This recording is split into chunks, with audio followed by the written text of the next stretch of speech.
London, June 1969. Behind a closed bathroom door, silence fell where music once lived. Judy Garland, forever remembered as Dorothy in The Wizard of Oz, was found lifeless at just 47. The world learned of her death in headlines, but few saw the bitter irony. The girl who gave us Over the Rainbow, a song of hope, slipped away alone, lost to an overdose of barbiturates. How could the voice of innocence end in such despair? The image is haunting. A fragile woman in exile from Hollywood, fighting debts and exhaustion, gone before sunrise. Yet to audiences everywhere, she is still that teenager in blue gingham, holding Toto, dreaming of a brighter world. The contrast between the radiant Dorothy and the broken Judy feels almost unbearable. Every time she sang Over the Rainbow, her voice carried both longing and pain. Perhaps that is why it endures, because it was never just a performance. It was a cry, a wish, a dream too heavy for one person to carry. And now, as her story begins, we must ask, was Judy Garland ever allowed to be Frances Gumm again, or did the world only love the mask she could not take off? Before she became Judy Garland, she was Frances Ethel Gumm, born in 1922 in the small town of Grand Rapids, Minnesota. The youngest of three sisters, she grew up in a family where music was not just pastime, it was survival. Her parents managed a modest theatre, and by the age of 2, Frances was already on stage, singing with a voice far too powerful for her tiny frame. The Gumm sisters performed across vaudeville circuits, their harmonies charming local crowds. Yet even then, Frances stood apart. Her voice carried an ache, a depth that seemed impossible for a child. Hollywood took notice. By her early teens, MGM signed her, transforming Frances into Judy Garland. But with the name came a prison of expectations. Studio executives demanded perfection. They told her she was too short, too plain, too round. They handed her pills to keep her awake, others to force her to sleep. Behind the wide eyes and radiant smile was a child robbed of childhood. While other teenagers dreamed freely, Judy lived under studio contracts and cameras. Her laughter rehearsed, her meals measured. Was this the price of destiny, that innocence must be sacrificed before the spotlight could ever shine? In 1939, Judy Garland stepped into cinematic immortality. At just 16, she played Dorothy Gale in The Wizard of Oz, her voice carrying Over the Rainbow into the hearts of millions. The film was more than a success, it was a cultural milestone. Almost overnight, Judy was no longer the awkward teenager MGM doubted. She was the face of hope in a troubled world on the brink of war. Her career soared through the 1940s. Paired with Mickey Rooney in a string of musicals, she became America's sweetheart. Audiences adored her ability to be both vulnerable and radiant, a girl next door who could still command the grandest stage. Honors followed, a special Academy Award for her youthful contributions, critical acclaim, sold-out concerts. But beneath the applause was a tightening grip. MGM shaped her image relentlessly. Costumes altered, diets enforced, schedules crammed with rehearsals and shoots. The same studio that crowned her a star also stole her freedom. Yet Judy never failed her audience. Each time she stepped under the spotlight, her voice trembled with sincerity, her eyes shining with something deeper than scripted lines. Was it talent that made her unforgettable, or the haunting truth that she was always singing from a place of quiet pain? Behind the dazzling lights of Hollywood, Judy Garland longed for something simpler, love that would not vanish when the curtain fell. Yet her personal life became as turbulent as her career was brilliant. Over the years, she married 5 times, each union marked by passion, conflict, and inevitable collapse. Her first marriage to bandleader David Rose ended quickly. Later came Vincente Minnelli, with whom she had her most famous child, Liza Minnelli. Even with love, success, and family, stability always slipped through her fingers. Judy's children, Liza, Lorna, and Joey, were her lifelines, yet even motherhood could not shield her from chaos. The pressure of constant touring, financial struggles, and her dependency on pills often left her exhausted, fragile, and unable to give the steady presence she desperately wanted to provide. Still, her children remembered moments of warmth, her humor, and her unshakable will to keep going. Hollywood gossip turned her heartbreak into headlines. Failed romances were ridiculed, her vulnerability magnified. What the world saw was scandal. What Judy lived was a ceaseless search for safety.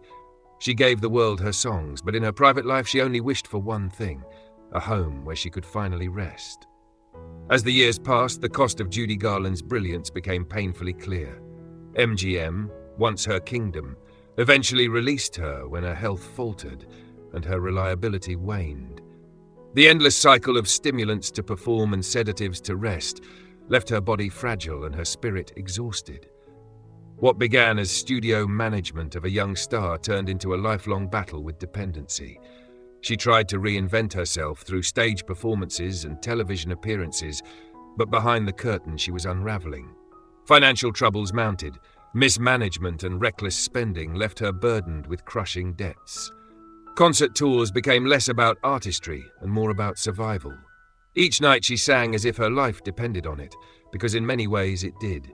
Audiences adored her still, yet they also witnessed the cracks, missed cues, trembling hands, moments where the great Judy Garland seemed almost broken before their eyes. To love Judy then was to feel both awe and fear, watching a star whose light flickered desperately against the darkness closing in. And one question lingered, unspoken yet piercing. How long can a human being carry the weight of being everyone's dream while living in a nightmare of her own? June 22nd, 1969. A quiet London townhouse. Behind a locked bathroom door, Judy Garland's story reached its final chapter. At only 47, she was discovered lifeless, her body overcome by an overdose of barbiturates. There were no cameras, no applause, no orchestra to play her off, just silence. For a world that had grown up with Dorothy's wide eyes and hopeful song, the news was unbearable. How could the girl who promised us a place where dreams that you dare to dream really do come true die alone, exhausted and discarded?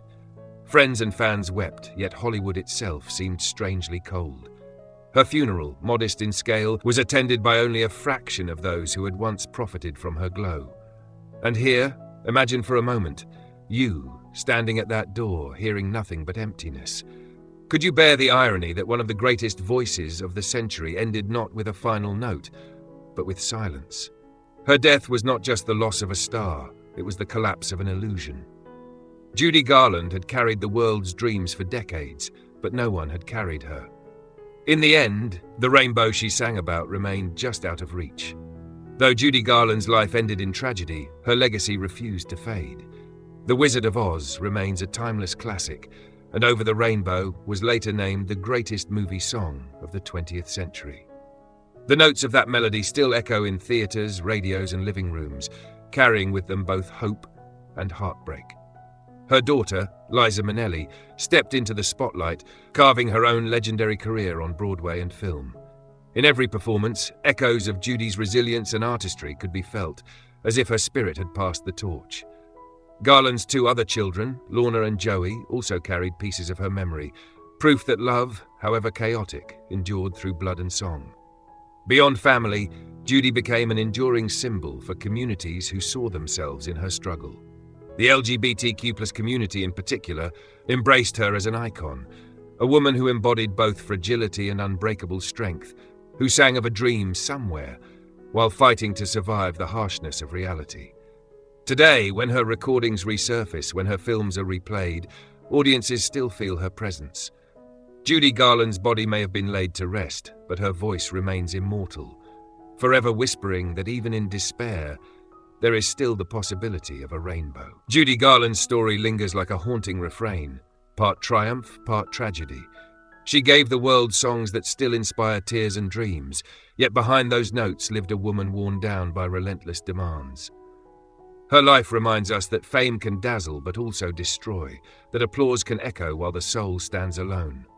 Think of it, a young girl transformed into Dorothy, adored by millions, only to die with no audience by her side. It forces us to ask, how often do we celebrate the performance while forgetting the person? Judy's journey is not just about Hollywood, it is about the fragile line between art and survival, between giving and being consumed. Her voice continues to drift across generations, telling us that hope is never naive, that longing is never wasted.